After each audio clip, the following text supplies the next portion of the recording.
The Proud Princess, the Sparrow King, Part 1.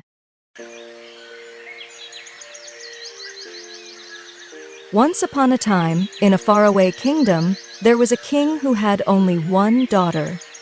The princess was exceptionally beautiful, but her beauty was accompanied by arrogance and pride. No one could please her, and she did not hesitate to mock and ridicule all the suitors who came to court her.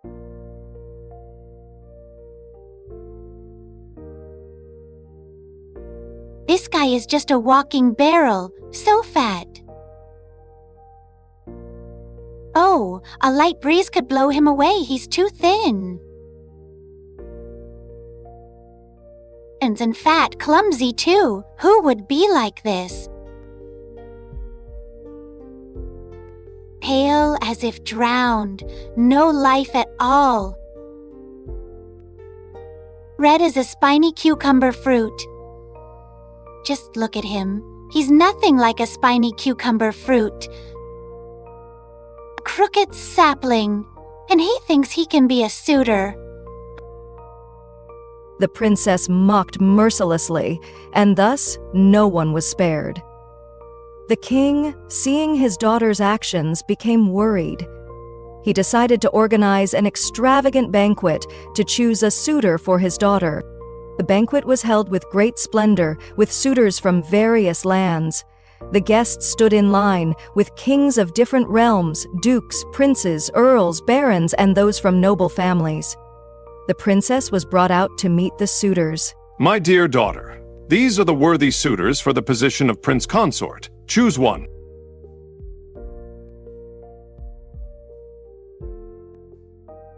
Wow, he has a chin just like a sparrow's beak.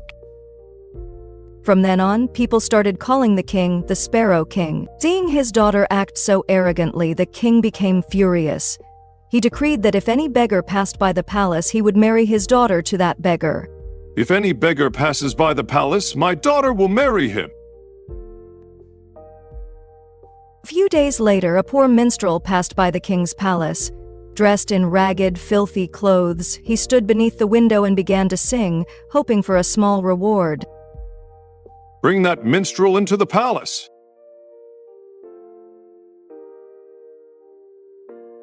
With the minstrel's arrival, the king, keeping his oath, declared that he would marry his daughter to him. I really like your singing, so I will marry my daughter to you. Father, you can't do this. Despite the princess' objections, the king upheld his oath. A priest was quickly called to conduct the wedding, and the princess, filled with fear, had to marry the minstrel. After the wedding, according to tradition, the wife of a minstrel could not remain in the royal palace. The princess had to leave the palace with her husband. Wow, this forest is so beautiful. Whose is it? This forest belongs to the Sparrow King. You marry him, this forest is yours too. I, the gentle and pitiful girl, should have married the Sparrow King. The princess continued to follow her husband through forests, plains, and cities, where each time she asked, the answer was always, "It belongs to the Sparrow King." And each time, the princess sighed in regret.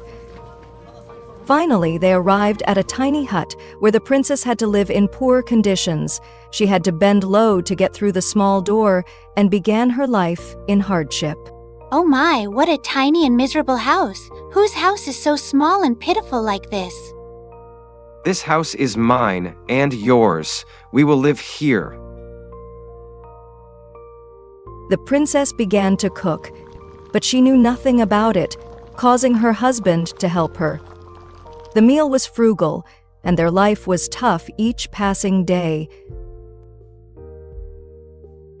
You need to work, stop sitting there. Now go cook, I am tired. With the princess's delicate hands, tasks that seemed simple became difficult.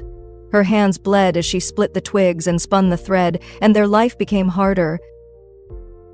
This won't do, you're not good at it. We'll go sell pots and dishes instead. Life was hard, but the princess no longer had any choice. she had to work with patience and perseverance. And then, one day, an unexpected event occurred when a knight galloped into the market. What will happen next? Stay tuned for the next episode.